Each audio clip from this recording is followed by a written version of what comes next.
Hello everyone, welcome to my channel শখের রান্নাঘর। তো আজকে বড় বড় চিংড়ি দেখে তোমরা নিশ্চয়ই আন্দাজ করতে পারছো কি রেসিপি হতে চলেছে। তোমরা বলো এরকম চিংড়ি দিয়ে কি রান্না করলে ভালো লাগে, তারপর পরের দিন এরকম একটা রেসিপি করে দেখাবো তোমাদের। তো প্রথমে দেখো চিংড়ি মাছগুলো কেটে নিচ্ছি। তো এইগুলো যেহেতু গলদা চিংড়ি, তাই এদের যে দাঁড়াগুলো রয়েছে এই দাঁড়াগুলো আলাদা করে কেটে নিচ্ছি। যে দাঁড়াগুলো একটু ভালো মোটা মোটা হয়েছে সেই দাঁড়াগুলো রেখে দেবো।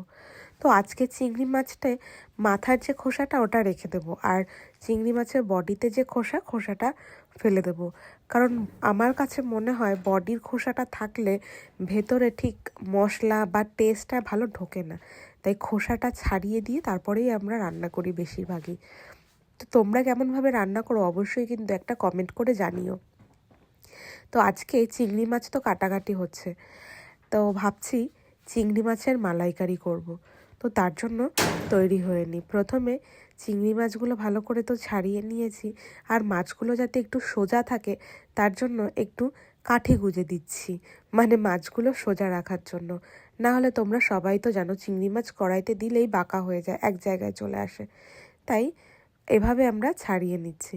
আর চলো মশলা করে নিই তাড়াতাড়ি মালাইকারির জন্য। প্রথমে দিয়ে দিয়েছি অল্প করে ধনে, আর এর মধ্যে দিয়ে দিচ্ছি জিরে, আর এর মধ্যেই দিয়ে দেবো একটু আদা কুচি, আর তার মধ্যেই দেব শুকনো লঙ্কা। শুকনো লঙ্কা দিলে বেশ কালারটা ভালো হয়। লঙ্কাটা পরিমাণ মতোই দিতে পারো, তোমরা যেমন ঝাল খাবে তেমন দেবে। আর ওদিকে চলো নারকেলটা রেডি করে নিই। নারকেলটা প্রথমে ছাড়িয়ে নিয়েছি, আর এই নারকেলটা তারপর কুড়িয়ে নিতে হবে। নারকেল কোড়ানি থেকে নারকেল কুড়িয়ে বার করে নিতে হবে। আর এর মধ্যে উষ্ণ একটু গরম জল দিয়ে দিয়েছি। গরম জল দিলে নারকেলের যে দুধটা বা নারকেলের যে কাতটা সেটা খুব ভালো বের হয়। তো এভাবে তারপর নারকেল থেকে দুধটা আলাদা করে নিতে হবে। এই নারকেলের দুধটা দিয়েই কিন্তু চিংড়ি মাছের মালাইকারি হবে আজকে। আর ওদিকে চলো নারকেলের দুধটা বের করতে করতে দেখি মশলাটা কত দূর হলো।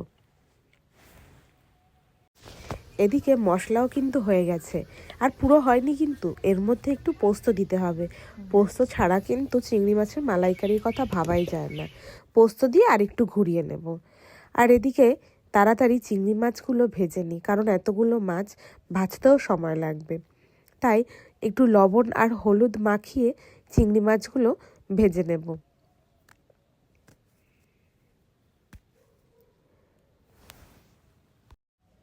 আর ওদিকে কড়াই বসিয়ে দিয়েছি, কড়াইও কিন্তু গরম হয়ে গেছে। আর কড়াইয়ের মধ্যে দিয়ে দিচ্ছি সর্ষের তেল। মালাইকারি কিন্তু সর্ষের তেল ছাড়া ভাবাই যায় না মালাইকারির কথা। তো তেল গরম হয়ে গেলেই এর মধ্যে কিন্তু একে একে সব মাছগুলো দিয়ে ভেজে নেব। আর হ্যাঁ, চিংড়ি মাছ কিন্তু বেশি ভাজা যাবে না। তবে যে বাগদা চিংড়িগুলো আছে ওগুলো কিন্তু না ভাজলেও ভালো লাগে, কিন্তু এই যে গলদা চিংড়ি এতে প্রচুর পরিমাণে জল থাকে, এতে একটু ভেজে নিতে হয় এগুলো। আর দেখো তোমরা দেখেই বুঝতে পারছো এত পরিমাণে ছিটছে, এদের মাথার মধ্যে পুরো জল ভরা। এই চিংড়ি মাছগুলোয় প্রচণ্ড জল থাকে। তো এভাবেই অল্প অল্প করে দিয়ে চিংড়ি মাছগুলো ভেজে নেব। আর বেশি ভাজা যাবে না, কোনো রকম একটু ভাজা হবে, মানে এপিট ওপিট একটু লাল হলেই তারপরেই নামিয়ে নিতে হবে। আর এমনিও চিংড়ি মাছ কিন্তু বেশি ভাজলে শক্ত হয়ে যায়। এটা তোমরা কে কে জানতে জানি না, কেউ যারা জানতে আমাকে একটু কমেন্ট করে জানিও যে হ্যাঁ তোমরা জানতে, আর যারা জানতে না তারাও কিন্তু জানিও।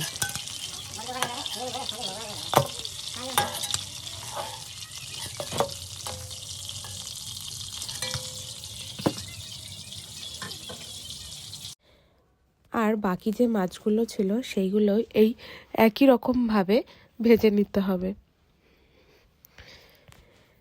চিংড়ি মাছগুলো দেখো দেখেই যেন লোভ চলে আসছে। আসলে বলে না, বাঙালি হলো মাছে ভাতে বাঙালি।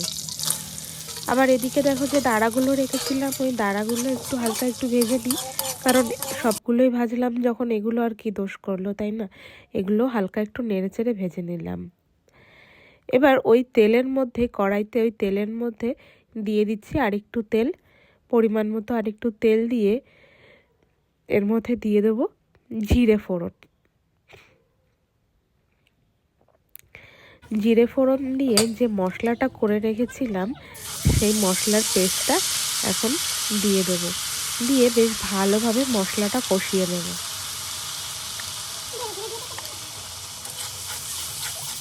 তো এবার এই মশলার মধ্যে দিয়ে দেব হলুদ গুঁড়ো, একটু বেশি করেই দেব, বেশি মানে পরিমাণ মতোই, বেশি দিলে আবার হলুদের গন্ধ আসবে। তো একটু হলুদ গুঁড়ো আর লবণ, পরিমাণ মতো লবণ। তবে এই মশলা কষানোর সময় কিন্তু হলুদ একটু বেশি হলেও কোনো ক্ষতি হয় না, কালারটা কিন্তু ভালো আসে। আর এই হলুদটার কোনো গন্ধ হয় না, তুমি যদি একটু বেশি দিয়ে দাও তাও গন্ধ হবে না। তো দেখো মশলা আমাদের কষা হয়ে গেছে, তার মধ্যেই দিয়ে দিচ্ছি ভেজে রাখা, মানে হালকা ভেজে রাখা চিংড়ি মাছগুলো। এবার এই চিংড়িটা দিয়ে আস্তে আস্তে নেড়ে চেড়ে কষাতে হবে। দেখো মাছগুলোতে সোজা রাখার জন্য যে কাঠি গুঁজে দিয়েছিলাম, মাছগুলো কিন্তু তার জন্য বেশ সোজা রয়েছে, কিন্তু তাতে একটু বেশ অসুবিধাই হচ্ছে, আমার নাড়তে চাড়তে অসুবিধা হচ্ছে। পুরো মাছগুলো সোজা সোজা হয়েছে, এদিকে কড়াইতে নাড়াও যাচ্ছে না, এদিকে নাড়লে এদিক থেকে পড়ে যাচ্ছে, ওদিক থেকে নাড়লে ওদিক থেকে পড়ে যাচ্ছে। তো যাই হোক, মোটামুটি একটু কষিয়ে নিয়ে দেখো নারকেলে যে দুধটা বার করে রেখেছিলাম সেই নারকেলের দুধটা এর মধ্যে দিয়ে দিলাম, দিয়ে এবার হালকা একটু ঢেকে দেবো, ঢেকে তারপরে খানিকক্ষণ জাল হলেই কিন্তু মালাইকারি প্রায় রেডি। দেখো অনেকটা প্রায় জাল হয়েছে আর কি সুন্দর ফুটছে, দেখো মাছগুলোর চেহারা দেখেই বুঝতে পারছো যে প্রায় হয়ে আসছে। আর একটু সামান্য পরিমাণে চিনি দিলাম, এই চিনিটা কিন্তু অনেক ক্ষেত্রে দেয়া লাগে না, তোমরা সবাই মাথায় রেখো, কারণ যে নারকেলটা দিয়ে করবে, নারকেলটা যদি ভালো থাকে মানে মিষ্টি থাকে তাহলে কিন্তু চিনি দেওয়ার প্রয়োজন নেই।